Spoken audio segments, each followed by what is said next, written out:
जय श्री कृष्णा, राधे राधे। आप सभी कैसे हैं? आशा करती हूँ आप सभी अच्छे होंगे, तंदुरुस्त होंगे, स्वस्थ होंगे। आज मैं आपके सामने फिर से एक रीडिंग के साथ आई हूँ। रीडिंग में इतना ही कहूंगी, जितना रेजोनेट होता है उतना लीजिएगा, बाकी दूसरों के लिए छोड़ दीजिएगा। और अगर किसी को पर्सनली कंसल्टेशन लेना है तो उसके लिए ऊपर दिए गए नंबर पे सिर्फ और सिर्फ व्हाट्सअप करें, कॉल्स को अवॉइड करें। कोई टैरो और न्यूमरोलॉजी सीखना चाहता है तो उसके लिए भी ऊपर दिए गए नंबर पे सिर्फ और सिर्फ व्हाट्सअप कर सकते हैं, वहां पे आपको सारी डिटेल्स मिल जाएगी। इसी के साथ ही रीडिंग स्टार्ट करेंगे। आज की रीडिंग में देखेंगे आपके लिए क्या गाइडेंस, क्या मोटिवेशन आया है ईश्वर की तरफ से। हे ईश्वर, हे गणपति बप्पा, हे भोलेनाथ, हे शिव शक्ति, मुझे बताएं आज आपके लिए क्या गाइडेंस, क्या मोटिवेशन आया है। हे ईश्वर, हे गणपति बप्पा, हे भोलेनाथ, हे शिव शक्ति, मुझे बताएं। ओके,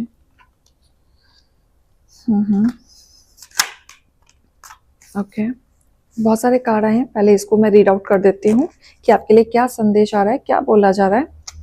देखो यहाँ पे ना सबसे पहला कार्ड जो है ना, अलर्ट का कार्ड आया है कि आपको अलर्ट होने की जरूरत है। क्योंकि पहला कार्ड क्या है? प्लेफुलनेस। यहाँ पे कोई व्यक्ति है आपके जीवन में जो आपके साथ, आपकी भावनाओं के साथ प्ले कर रहा है। तो यहां थोड़ा सा आपको सतर्क रहने की जरूरत है। आंख बंद करके किसी पे भरोसा ना करें, क्योंकि यहां व्यक्ति आपकी चीजों के साथ, आपके इमोशंस के साथ, आपकी फीलिंग्स के साथ प्ले कर रहा है। आपको भ्रम में रख रहा है बहुत सारी चीजों को लेके। ये जो रियलिटी में जो है वो इंसान आपके सामने नहीं है।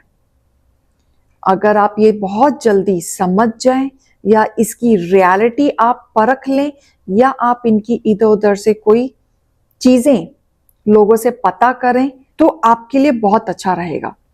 क्योंकि आपने देखो ऑलरेडी पास्ट में झेली हैं चीजें, आप ऑलरेडी एक्सपीरियंस्ड हैं। आप जल्दी से भरोसा नहीं कर पाते, लेकिन आप अब भी जिस पे भरोसा कर रहे हैं वो भी इंसान आपको भ्रम में ही रख रहा है। आपके इमोशंस का फायदा उठा के आपके साथ अटैचमेंट होने की कोशिश कर रहा है। तो थोड़ा सा यहाँ पे अलर्ट हो जाए, नहीं तो आप दोबारा से एंजाइटी और डिप्रेशन में जा सकते हैं। बंधा बंधा फील कर सकते हैं। आपको ऐसा लगेगा कि फिर से आप फंस गए, फिर से किसी पर भरोसा कर लिया। कोई आपको प्यार से ही बेवकूफ बना रहा है। यहाँ आपको समझदारी से लेना है। थोड़ा सा अपनी इंट्यूशन की बात सुने, अपनी चीजों की दिल की आवाज सुने। इस रिश्ते में आपको थोड़ा सा मेहनत करने की जरूरत है, थोड़ा सा ध्यान देने की जरूरत है, थोड़ा सा स्ट्रिक्ट होने की जरूरत है, थोड़ा सा फोकस्ड होने की जरूरत है, ताकि आपको इसकी असलियत आपके सामने आ सके। बहुत सारी चीजें मुझे दिख रही हैं और बार बार आपके साथ ये चीजें हो रही हैं, तो मुझे ये भी दिख रहा है कि आपका कोई पास्ट कनेक्शन भी है, कि आपके पास्ट में कुछ चीजें ऐसी हुई थी जो इस जन्म में आपके साथ ये बार बार चीजें हो रही हैं। तो कुछ पास्ट कनेक्शन मुझे दिख रहा है कि ये पास्ट में हुआ है या आपने किया है, इसलिए इस जन्म में आपके साथ बार बार हो रहा है या बार बार आपका दिल टूट रहा है। तो यहां मुझे ऐसी एनर्जी आ रही है कि आपको थोड़ा सा अलर्ट होने की जरूरत है। थोड़ा सा मैच्योरिटी से काम ले, क्योंकि जब आप सोचेंगे, मैच्योरिटी से काम लेंगे, हड़बड़ी में इमोशंस में आके काम नहीं लेंगे, तो आप थोड़ा सा अंडरस्टैंड कर पाएंगे चीजों को लेके कि इसमें, इन चीजों में आपके लिए कितना फायदा है। क्योंकि बहुत सारे लोग हैं जो आपके खिलाफ खड़े हैं, बहुत सारे लोग हैं जो आपके दिल के साथ खेलना चाहते हैं, लेकिन डुअल फेस है इनका। इनका एक्चुअल चेहरा अभी आपके सामने नहीं आया है। इस रिश्ते को थोड़ा सा टाइम दें। जल्दीबाजी में कोई डिसीजन मत लेना, स्लोली स्लोली चलना। जब तक आप इस इंसान को पूरी तरीके से ना समझ लो, पूरा टोटली ना समझ लो, तब तक आप इस रिश्ते में ना जाएं तो आपके लिए अच्छा हो जाएगा। हालांकि आपका रिश्ते में कोई भी रिश्ता हो सकता है, चाहे आपका फ्रेंड हो, चाहे आप किसी नई नई रिलेशनशिप में जा रहे हो, या आप ऑफिस में किसी के साथ नई नई तरीके से जुड़ रहे हैं। तो आप जिस भी इंसान से जुड़ रहे हैं, जिससे भी कनेक्टिविटी बना रहे हैं, थोड़ा सा सोच समझ के बनाएं। क्योंकि नहीं तो अगर आपने नहीं सोचा तो बहुत जल्दी आपको तोड़ दिया जाएगा। कोई यहाँ पे ट्रैवलिंग करते हुए मुझे नजर आ रहा है। और ये जो पर्सन है जो ट्रैवलिंग होगा, ये आपका सक्सेस ट्रैवलिंग होते हुए दिख रहा है, क्योंकि कोई काम से ट्रैवल करते हुए दिख रहा है और ये काम आपको सक्सेस की तरफ ले जाएगा, क्योंकि यहाँ चेंजेस मुझे दिख रहे हैं। एक ट्रांसफॉर्मेशन आ रहा है आपके जीवन में। बहुत टाइम से आप इंतजार कर रहे थे इस डील का, तो ये डील कंप्लीट होते हुए दिख रही है। लेकिन ये डील में भी आप किसी पे भरोसा नहीं करेंगे, सिर्फ अपने ऊपर करेंगे। जो भी काम करवाएंगे आप अपने आंखों के सामने करवाएंगे, किसी और से नहीं करवाएंगे। किसी और के भरोसे आपको काम नहीं देना है। अगर ट्रैवलिंग आ रही है, काम से आ रही है, तो ये ट्रैवल भी आप खुद करें। ऐसा ना हो कि आप किसी और को भेज दें और आप सोचो मैं बाद में चला जाऊंगा। नहीं, क्योंकि ये ट्रैवल आपके लिए सक्सेस लाएगा, आपके लिए चेंज लाएगा। बहुत टाइम से आप डिवाइन से मांग रहे थे, तो उस पीढ़ी तक पहुंचने में आपको कहीं ना कहीं सीढ़ी प्राप्त होगी। लवर का कार्ड है, तो कोई आपसे कनेक्टेड होना चाह रहा है, कोई आपसे दिल की बात कहना चाह रहा है, कोई आपसे जुड़ना चाह रहा है, कोई आपसे रिलेशनशिप में आना चाह रहा है। लेकिन यहाँ पे अलर्ट फिर से होना है, क्योंकि आपके इनोसेंस का फायदा उठाया जा सकता है। अभी इनिशियली अट्रैक्शन है, इनिशियली आपके भोलेपन से वो इंसान बहुत अट्रैक्ट है, आपकी बातों से, आपकी चीजों से, आपके अंदर जो छोटा बचपना छुपा हुआ है उससे इंसान बहुत अट्रैक्टिव है।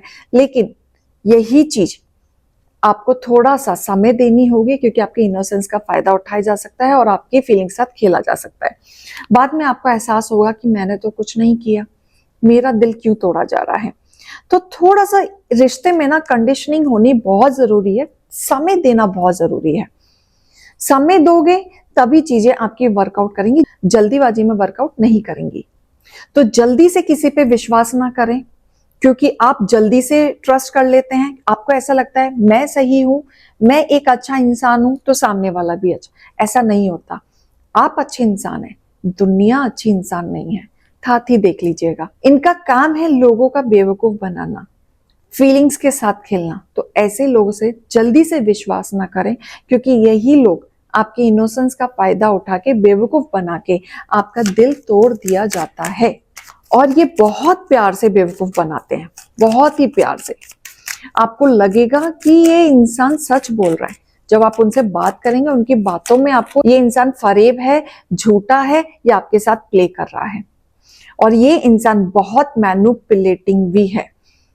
ये इंसान हमेशा आपको ये बोलेगा कि मैं तुम्हारे साथ हूं, मैं हमेशा के लिए हूं, मैं तुम्हें कभी छोड़ के नहीं जाऊंगा। Do not trust. वादे बहुत बड़े बड़े होंगे, लेकिन डू नॉट ट्रस्ट, क्योंकि ये ट्रस्ट वर्दी इंसान नहीं है। अगर आप इनसे ट्रस्ट कर भी लें, ये आपसे शादी निभा भी नहीं पाएंगे। आपने पास्ट में भी ये सब चीजें झेली हुई हैं। पास्ट में आपने किसी को टोटली दिया था, ट्रस्ट किया था, लेकिन हुआ क्या था, आप लोनलीनेस में आ गए थे, आपका दिल तोड़ा गया था। लेकिन आप जब अपना सोर्सेस लगाएंगे, तो आप देखेंगे कि आपकी जिंदगी में पीस आ रहा है। जो आपने उतार चढ़ाव अपने पास्ट में देखा था, आने वाला टाइम आपका पीस रहेगा। और ये तभी रहेगा जब आप पॉजिटिव वे में अपनी चीजों पे वर्कआउट करेंगे। थोड़ा सा रिलेशनशिप हो, चाहे कोई लोग हो, उन पे ट्रस्ट ना करें। थोड़ा सा क्रिएटर बनने की जरूरत है, थोड़ा सा अपने माइंड पे फोकस करने की जरूरत है, थोड़ा सा पेशेंस रखने की जरूरत है। कुछ लोग हैं जो चाहते हैं कि आप इनोसेंस हैं तो कॉम्प्रोमाइज कर लेंगे, लेकिन ऐसा मौका मत देना लोगों को। आपके हार्मोनीज चेंज होंगे जब आप अपने ऊपर फोकस करेंगे, मेडिटेट करेंगे, अपने ऊपर ध्यान देंगे और फेक लोगों से दूर रहेंगे। तो आप कहीं ना कहीं आपकी लाइफ में इस तरीके का चेंज आएगा कि आप सक्सेस की तरफ जा रहे हैं। एक सीढ़ी है जो आप पास्ट लाइफ से कनेक्टेड हैं, जो आपका एक कार्मिक चल रहा है, वो सीढ़ी यहीं खत्म हो जाएगी। आप नई सीढ़ी चढ़ेंगे जो एक ट्रांसफॉर्मेशन की तरफ होगा, पॉजिटिविटी की तरफ होगा। तो वो सीढ़ी आपको चढ़नी है, और वो सीढ़ी आप तभी चढ़ पाएंगे जब आप नेगेटिव लोगों से दूर रहेंगे, जो आपकी फीलिंग्स के साथ प्ले करते हैं। अगर आप उनको मौका देते रहेंगे, बार बार कार्मिक चीजों में गोल गोल घूमते रहेंगे। लेकिन जैसे आप इनको साइड करके आप अच्छी चीजों की तरफ चल देते हैं, तो आप कार्मिक चीजों से दूर हो जाते हैं और आप पॉजिटिव एनर्जी में आ जाते हैं। यानी कि आपने अपनी कार्मिक चीजों को कट कर दिया और आपने एक नई दुनिया की तरफ स्टेप बढ़ा दिया, जहां पे आपको सक्सेस मिलेगी एक अच्छे काम से, अच्छी नियति से। तो यहां ईश्वर यही आपको गाइडेंस दे रहे हैं कि आप कार्मिक लोगों से दूर रहें। जो लोग आपके साथ गेम खेल रहे हैं, जो लोग आपका दिल दुखा रहे हैं और आपको पता है और नहीं पता है, अगर बाद में पता चल भी रहा है तो दूर हो जाए, क्योंकि इनके वजह से आपकी बहुत सारी चीजें ब्लॉकेजेस हो जाती हैं और ये ब्लॉकेजेस आपको आगे बढ़ने में तकलीफ देती है। जो आपका एम है वहां पे ब्लॉकेजेस आते हैं, आप आगे नहीं बढ़ पाते, सोच नहीं पाते, माइंड आपका ब्लॉक हो जाता है, आप पेशेंस बिल्कुल नहीं रह पाते। तो इसलिए बोला जा रहा है पेशेंस रखो, थोड़ा सा दिमाग लगाओ, क्रिएटर बनो, सोर्सेस लगाओ, पीस आएगा, दुनिया जीतोगे आप। इसलिए बोला जा रहा है, ये आपका गाइडेंस है कि यहाँ पे आपको ये चीजें वर्कआउट करने की जरूरत है, तब जाके आपकी लाइफ में एक सेटलमेंट आएगा, एक पीस आएगा। तो एक गाइडेंस और मोटिवेशन को लीजिएगा। अभी मैं चलती हूँ। राधे राधे।